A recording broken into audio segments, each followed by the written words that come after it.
first it's the Wolf Man, but here he's called the Man Wolf. After you beat him, you get a new weapon, three-way fire. It's kind of like the spread gun in Contra. But guess what? When you get hit only one time, you lose it, which happens only in a matter of seconds. Then you get smothered by sackless balls. Yeah, floating testicles. Then you fight Dracula. Yeah, Dracula's in this game. His arm looks all cockeyed. Looks like a dick, like his hand is a dickhead.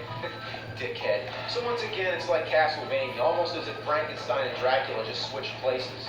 Then you have to swing on vines like Jungle Hunt, but you end up just jumping through the vines and die. So now, just to try again, I gotta type in the fucking password. It's so tedious. I mean, it's not the longest password I've ever seen, but it's still longer than necessary. But unlike most passwords, if you move the D-pad to the sides, it doesn't move your cursor over to the other side. So say your cursor is on the letter K and you need to move to J. In most games, all you need to do is move your cursor left and it will show up on J. But here, you can't do that. You have to move the fucking cursor all the way to the J. A lot of effort considering that J comes right before K. It's so fucked up. And also, if you enter the password and it turns out that it's wrong, like if you messed up on one letter, it erases the whole thing and you gotta type it in all over again. Why can't I just go back and fix the one letter?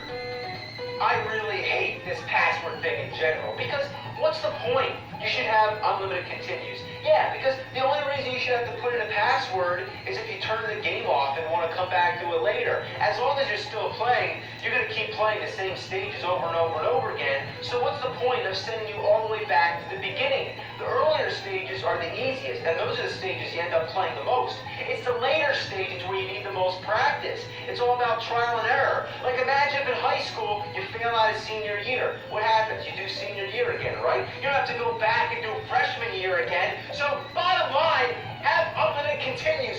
God damn it! Another big piss off about this game is that enemies can kill you even after they're dead.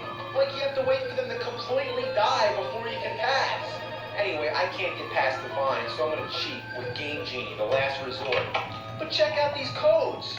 Almost unlimited energy, invincibility after losing the first life may cause the game to freeze, start with no continues, cannot collect extra energy, and one hit is fatal.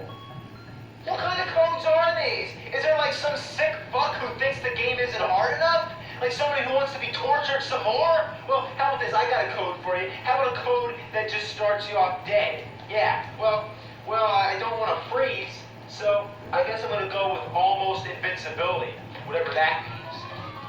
At first the code works fine, but then I found out that if you collect energy, it takes life away. Not that you would need to collect energy, but it's kind of silly, isn't it? And guess what? Once you get to the vines, you still die. Well, that would have been nice. Why couldn't the code say invincibility except for the vines? Even if you pass the vines, the invincibility goes away, so you're left with your own wits to fight Frankenstein. So, fuck the Game Genie, and let me tell you, when Game Genie doesn't help, you know you're fucked. So you fight Frankenstein. His first form's pretty easy, but then he grows into a giant super Frankenstein. Come on! Come on! Pull your